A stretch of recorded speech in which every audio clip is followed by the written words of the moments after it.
Bethesda என்கிற ஒரு குளம் உண்டு. அந்த குளத்தை சுற்றிலும் 5 மண்டபங்கள் உண்டு. அந்த 5 மண்டபத்தில் வியாதியஸ்தர்களை கொண்டு வந்து போட்டுருவாங்க. வியாதியஸ்தர்கள் வந்து அங்கே இருப்பாங்க. எப்பயாவது ஒரு தடவை அந்த குளம் கலக்கப்படும். தேவதூதன் வந்து குளத்தை கலக்குவார்.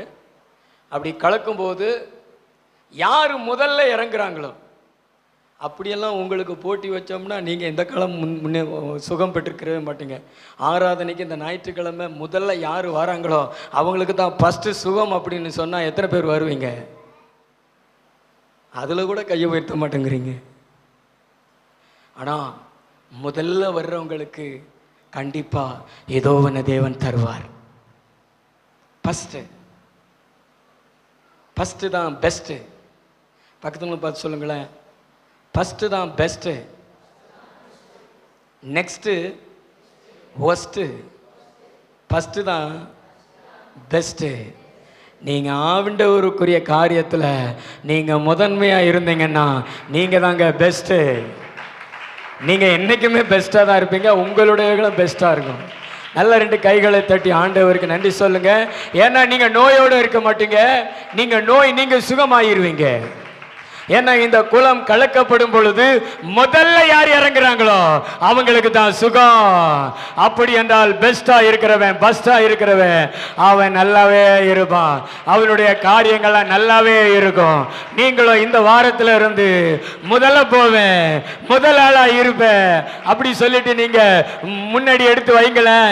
கண்டிப்பா சொல்றேன், நீங்களும் நல்லா இருப்பீங்க, உங்க பிள்ளைகளும் நல்லா இருப்பாங்க, உங்க எதிர்காலமும் நல்லா இருக்கும். எத்தனை பேர் நம்புறீங்க? அல்லேலூயா. கர்த்தர் நல்லவர்.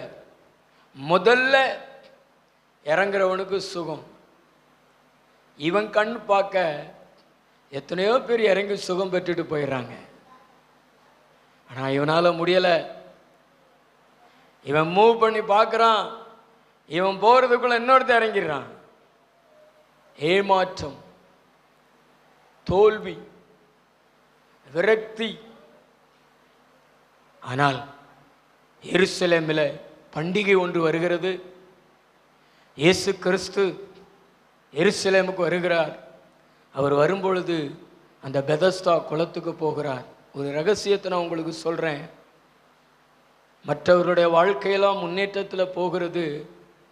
ஆனால் உங்களுடைய வாழ்க்கை மாத்திரம் முடங்கி கிடக்கிறது, உங்களுடையவைகள் மாத்திரம் முடங்கி கிடக்கிறது. அப்படின்னா அதுக்கு காரணம் என்ன தெரியும்?